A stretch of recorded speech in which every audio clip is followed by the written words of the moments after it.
Srilanandaji, Param Pujya Gurudev, says, the lives of great men, their deeds and words always stimulate and ennoble our mental life.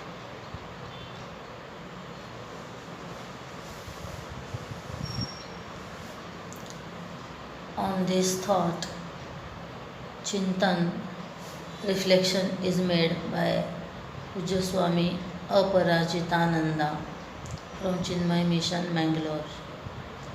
Reading of that article that has published in Vedanta Vani, August 2024, 2024 issue. Narad Bhakti Sutra says, Mahat Sangastu Durlabha Agamyaha Amogha. To come in contact with a great soul is indeed extremely difficult. It is impossible to know them fully, yet it is fallible in its effect. It was almost the end of the 19th century. It was the time when Hinduism was stagnated. Society was struggling with casteism and superstitions, and women were suppressed owing to centuries of oppression. The downtrodden masses had lost faith in their capacity to improve their lot. It was the time when Hinduism was unable to stand up against Western ideas and thoughts. Europeans mocked Hindus as worshippers of trees, snakes, idols, and cows. They viewed Hinduism as insane people and felt that it was the white man's burden to civilize them, and started missionaries to convert Hindus. Hindus themselves criticized Hinduism and felt inferior compared to other cultures and civilizations. In short, the Hindu society was passing through the darkest period with no identity and unity among people. They were divided among castes. Discrimination and untouchability were at their peak. The Lord needed an instrument to re establish Hinduism as the mother of all religions and India as the spiritual teacher of the world. His chosen instrument was Swami Vivekananda. Sri Ramakrishna Paramahamsa saw the spiritual brilliance in Narendra, pre-monastic name of Swami Vivekananda, even when he was a mere youth.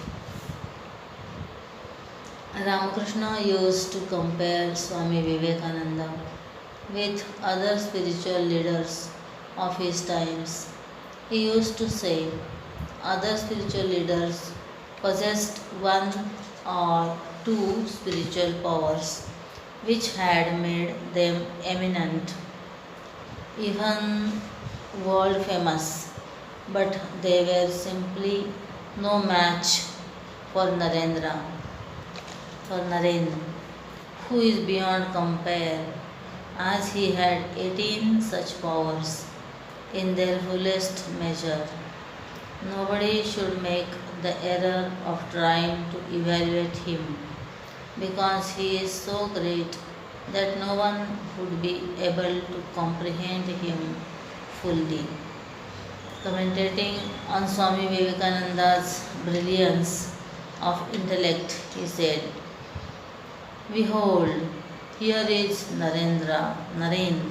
See, oh, what power of insight he has. It is like the shoreless sea of radiance. The Mother Mahamaya herself cannot approach more than within 10 feet of him.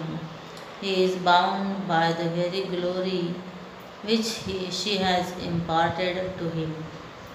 According to him, Swami Vivekananda had descended to earth from the incorporeal, transcendental realm of the Absolute consciousness and was one of the seven venerable sages, Saptarishi, who has surpassed even the gods in knowledge and holiness, in renunciation and love.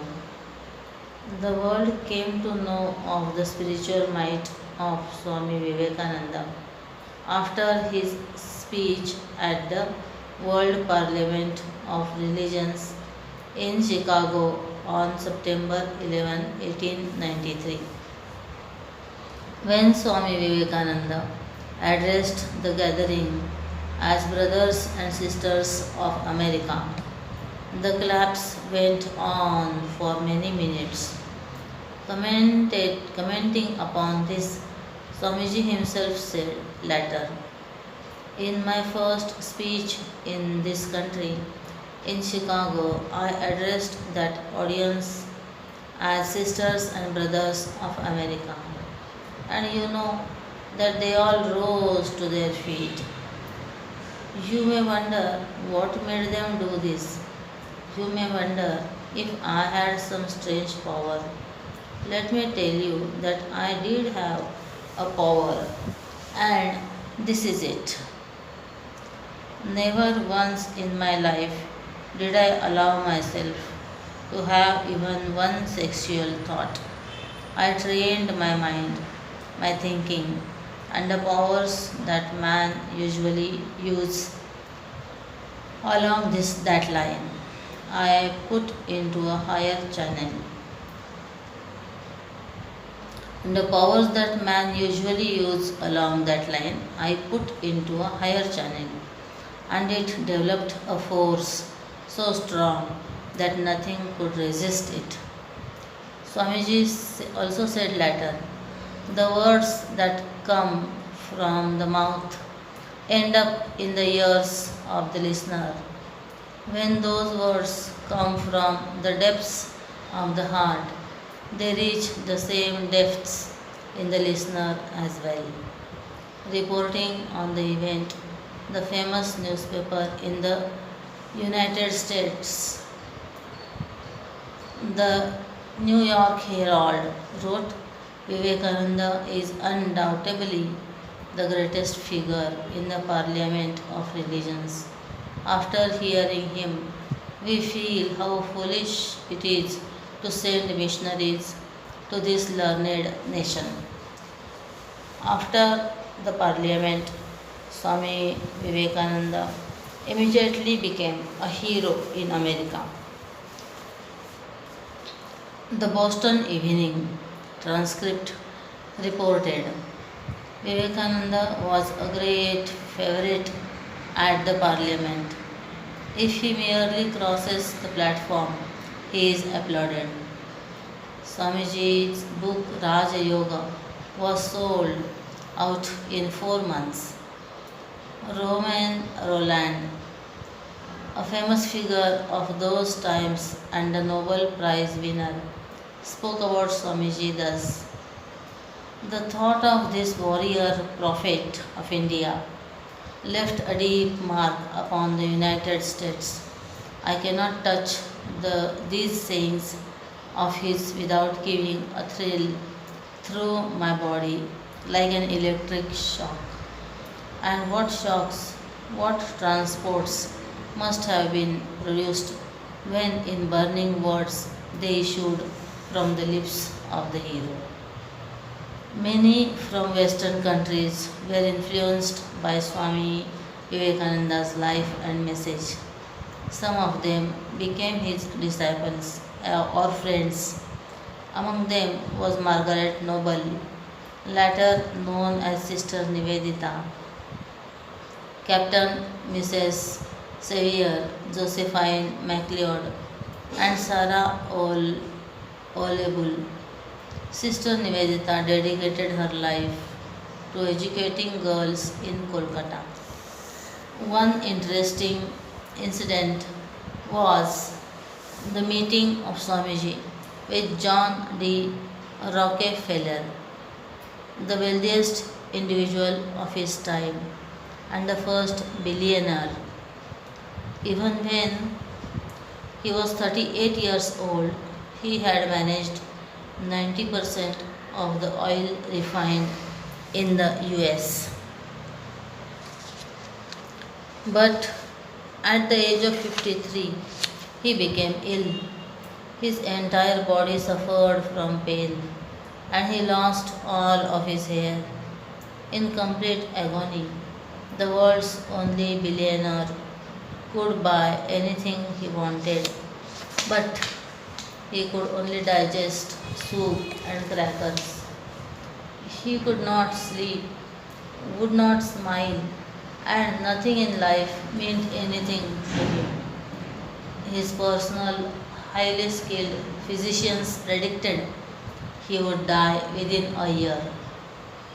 As he approached death, he awoke one morning with the vague realization of not having been able to take any of his wealth with him into the next world. The man, the man who could control the business world suddenly realized he was not in control of his own life. He was it was at this time that he met Swami Vivekananda.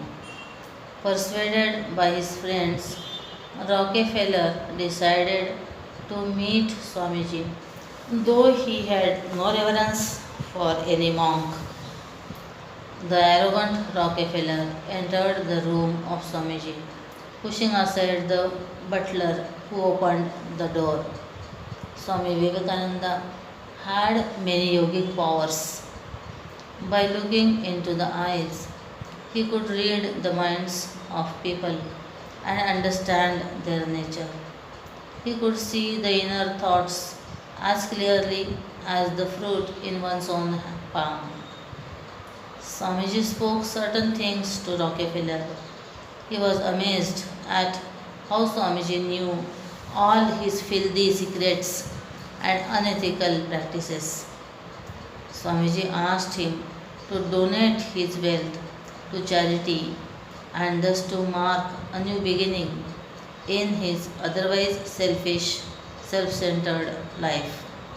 A highly egoistic person that Rockefeller was, he left the place in a bitter mood without even saying goodbye. In one place, Swami Vivekananda says, "This is the chief sin, selfishness, thinking of ourselves first. He who thinks, I will eat first, I will have more money than others, and I will possess everything, I will get to heaven before others, is a selfish man. The unselfish man says, I will be the last. I do not care to go to heaven. I will even go to hell if by doing that I can help my brothers." This unselfishness is the test of religion. He who has more unselfishness is more spiritual and is nearer to God than anybody else. And if a man is selfish, even though he has visited all temples, seen all the places of pilgrimage, and painted himself like a leopard, he is far away from God. Rockefeller was so much influenced by Swamiji that within a week he came back to Swamiji and threw on his desk a paper which told his plans to donate an enormous sum of money to charity. He said with an air of pride, "Well, there you are. You must be satisfied by now, and now you can thank me for that." Swamiji looked at the paper and said, "It is for you to thank me." True, it was Rockefeller who had to thank Swamiji because after this incident, his life was completely transformed. The moment he began to give back a portion of all that he had earned, his body's chemistry was altered to so significantly that he started improving his health. The man who was predicted to die at the age of 53 went on to live till the age of 98. Before his death, he wrote this in his diary: God taught me that everything belongs to Him, and I am only a channel to comply with His wishes. My life has been one long, happy holiday thereafter, full of work and full of play. I dropped the worry on the way, and God was good to me every day. What was Swami Vivekananda's contribution to the world?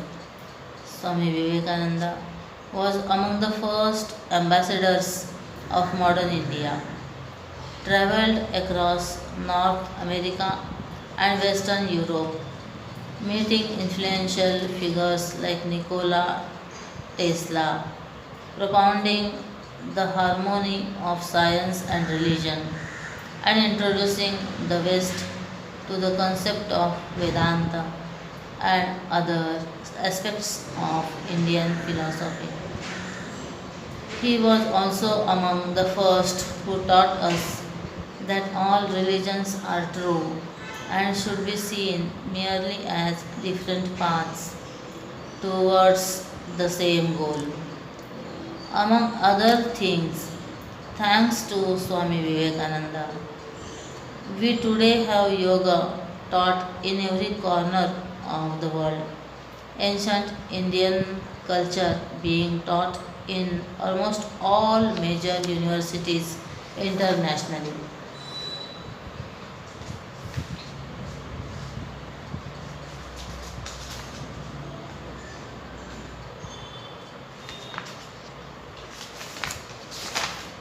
World Brotherhood Day is celebrated on 11th September all over the world in remembrance of the first speech of Vivekananda at the Parliament of the World's Religions, Chicago in 1893. What was the impact of Swami Vivekananda's life on the Indian society? The impact is understood when we see what great personalities spoke about Swamiji.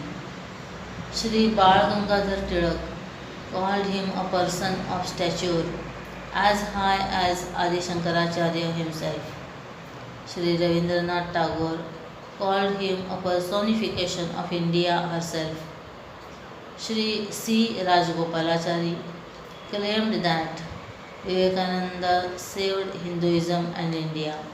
Netaji Subhash Chandra Bose called Swami Vivekananda the maker of modern India.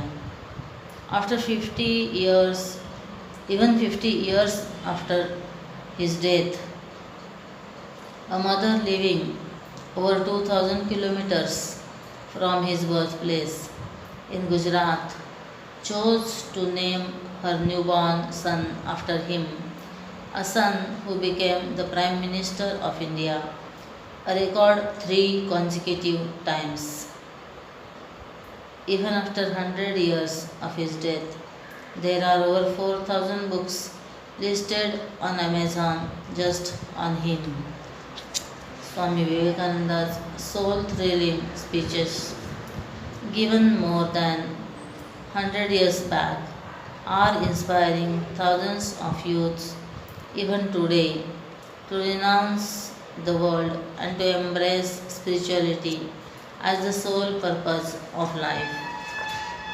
Swami Vivekananda's birthday is celebrated as National Youth Day in India since 1984.